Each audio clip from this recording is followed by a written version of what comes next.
بسم اللہ الرحمن الرحیم۔ السلام علیکم معزز طلباء کرام، آپ سب کیسے ہیں؟ آج ہم تفسیر بیضاوی کے سبق نمبر 32 کو پڑھیں گے۔ آج کے ہمارے سبق کا عنوان ہے مدح و شکر کا بیان۔ آج کے ہمارے سبق کی عبارت والمدح هو الثناء علی الجمیل مطلقاً سے شروع ہوتی ہے۔ آئیے سب سے پہلے آج کے سبق کی عبارت پڑھ کر اس کا ترجمہ کرتے ہیں، اس کے بعد باقاعدہ سبق کی وضاحت کی طرف بڑھتے ہیں۔ مصنف علیہ رحمہ لکھتے ہیں والمدح هو الثناء علی الجمیل مطلقاً تقول حمدت زیدا علی علمه وکرمه ولا تقول حمدته على حسنه بل مدحته وقیل هما اخوان والشکر مقابلة النعمة قولا وعملا واعتقادا قال افادتكم النعماء مني ثلاثة يدي ولساني والضمير المحجبة۔ فرمایا کہ مدح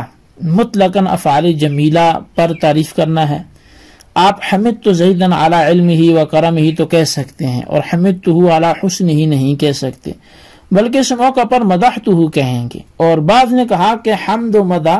یہ دونوں مترادف ہیں، اور شکر نعمت کے مقابلے میں آتا ہے، خواہ وہ شکر قولاً ہو یا عملاً ہو یا اعتقاداً ہو۔ شاعر کہتا ہے کہ فائدہ دیا تمہیں نعمتوں کے پہنچنے نے میری طرف سے تین چیزوں کا، میرے ہاتھ، میری زبان اور میرے پوشیدہ دل کا۔ فہو اعم منہما من وجہ، پس شکر حمد و مدح سے اعم من وجہ اور اخص من وجہ، و اخص من آخر اخص من وجہ ہے۔ ولما كان الحمد من شعب الشکر اشیع للنعمت، اور جب حمد شکر کے دیگر اقسام کے مقابلے میں نعمتوں کو زیادہ واضح کرنے والی اور ان کے وجود پر زیادہ و ادل علی مکانہا زیادہ رہنمائی کرنے والی ہے، لخفاء اعتقاد کی مخفی ہونے کی وجہ سے، وما فی آداب الجوارح من الاحتمال، اور اعضاء جوارح کے آداب میں دوسری چیز کا بھی احتمال ہو سکتا تھا، جعل رأس الشکر، اور اسی لیے پھر حمد کو شکر کی اصل بنا دیا گیا، والعمدۃ فی، اور اس کی عمدہ ترین قسم بنایا گیا۔ فقال علیہ الصلوۃ والسلام الحمد رأس الشکر، تو بس نبی علیہ الصلوۃ والسلام نے فرمایا کہ حمد شکر کی اصل ہے۔ وما شکر اللہ من لم یحمدہ، پس جس نے اللہ تعالیٰ کی حمد بیان نہیں کی تو اس نے اس کا شکر ادا نہیں کیا۔ والذم نقید الحمد والکفران نقید الشکر، اور ذم جو ہے یہ حمد کی نقید ہے، اور کفر جو ہے یہ شکر کی نقید ہے۔ جی طلبہ کرام، یہ تھی ہمارے آج کے سبق کی عبارت اور اس کا ترجمہ، اس کی وضاحت۔ آگے اس کی اعراب کے حوالے سے بھی تھوڑا سا ہم وقت بچا تو عبارت پڑھ کے اس کا ترجمہ ضرور کریں گے، اور بلکہ اعراب تھوڑا سا پڑھ ہی لیتے ہیں۔ وَرَفْعُهُ بِالْإِبْتِدَاءِ وَخَبْرُهُ لِلَّهِ وَأَصْلُهُ النَّصْبُ وَقَدْ قُرِئَ بِهِ وَإِنَّمَا عُدِلَ عَنْهُ إِلَى الرَّفْعِ لِيَدُلَّ عَلَى عُمُومِ الْحَمْدِ وَثَبَاتِهِ لَهُ دُونَ تَجَدُّدِهِ وَحُدُوثِهِ وَهُوَ مِنَ الْمَصَادِرِ الَّتِي تُنْصَبُ بِأَفْعَالٍ مُضْمَرَةٍ لَا تَكَادُ تُسْتَعْمَلُ مَعَهَا۔ یہ مختصر سی عبارت، اس کا ترجمہ بھی دیکھ لیں۔ اور الحمد مبتدا ہونے کی وجہ سے مرفوع ہے، اس کی خبر للہ ہے، اور اس کی اصل حالت نصب ہے، چنانچہ نصب پڑھا گیا ہے، اور نصب سے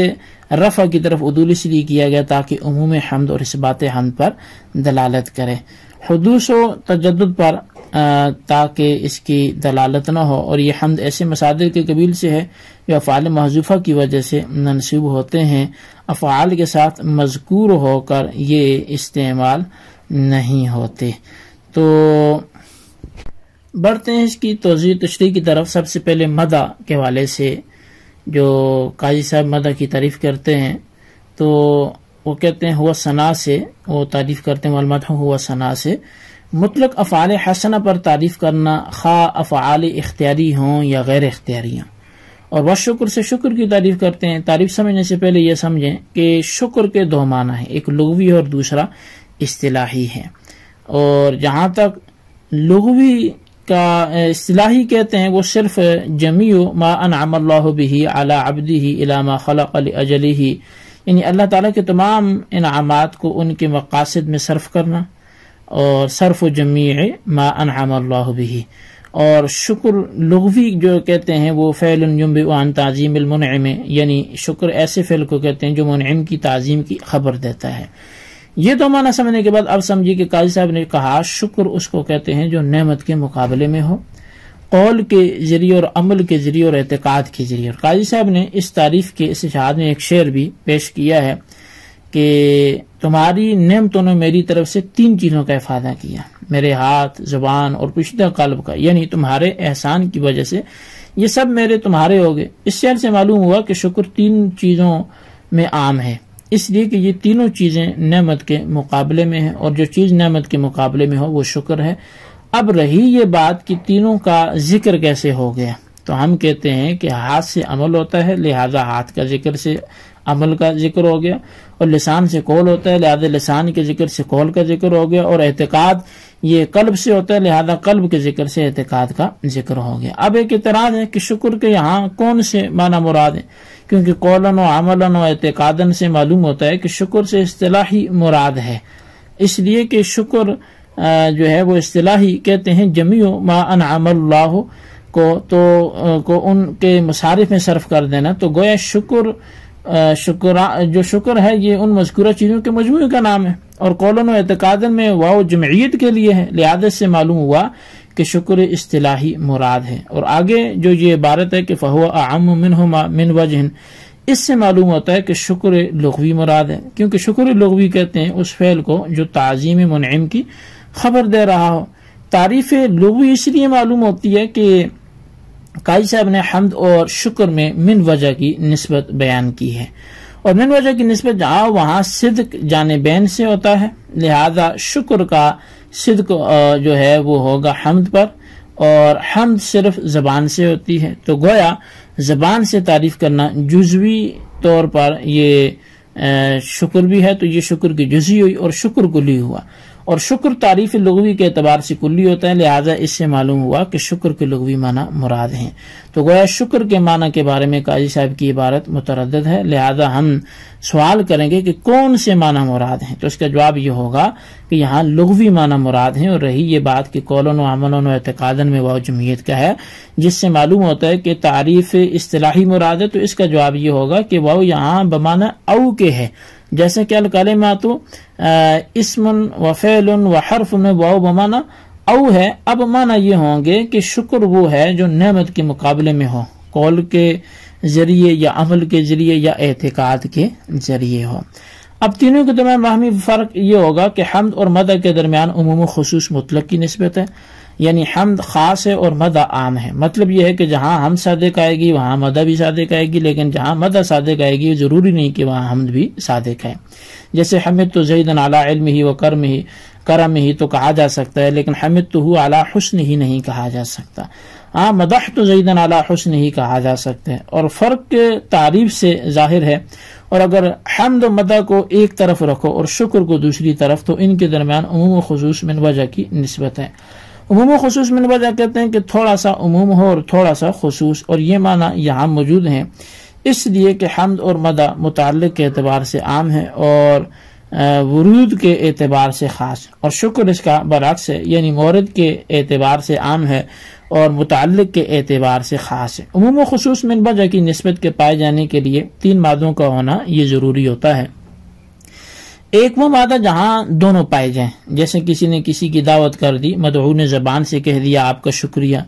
یہاں حمد بھی پائی گئی کیونکہ ثنا زبان سے ہوئی، اور شکر بھی پایا گیا کیونکہ نعمت کے مقابلے میں ہے۔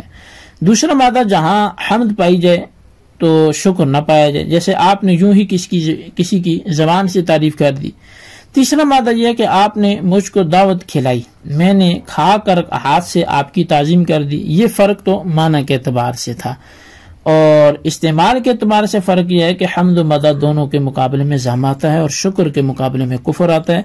دلیل یہ ہے کہ حمد و مدح کہتے ہیں ذکر محاسن کو، اور زم کہتے ہیں ذکر قبائح کو، اور ظاہر ہے کہ محاسن اور قبائح میں تقابل ہے، اور شکر کہتے ہیں اظہار نعمت باتیان الفعل الذی ینبئ عن تعظیم المنعم، اور کفر کہتے ہیں کہ نعمت کو چھپانا اور ظاہر ہے کہ اظہار و کتمان میں تقابل ہے، تو فرق سمجھنے کے بعد آپ یہ سمجھیے کہ زمخشری نے حمد و مدح کے درمیان ترادف مانا ہے، اور انہی کے قول کو قیل ہما اخوان سے قاضی صاحب نے بیان کیا ہے۔ تو قاضی صاحب بھی اخوان سے یہی معنی سمجھے ہیں، مگر علامہ سعد الدین تفتزانی علیہ رحمہ نے بیان کیا ہے کہ اخوان سے مراد ترادف نہیں ہے، بلکہ اخوان سے مراد اشتقاق کبیر میں شریک ہونا ہے۔ تو بہرحال جی یہ ہمارے آج کے سبق کی کچھ عبارت وضاحت ترجمہ تھا، اس کو آپ اچھی طرح سمجھیں، اس کے خلاصے کو اپنے رجسٹر پر ضرور لکھیں، اور بالخصوص جو ہے وہ آپ ان سوالات کے جوابات بھی دیں۔ سوال نمبر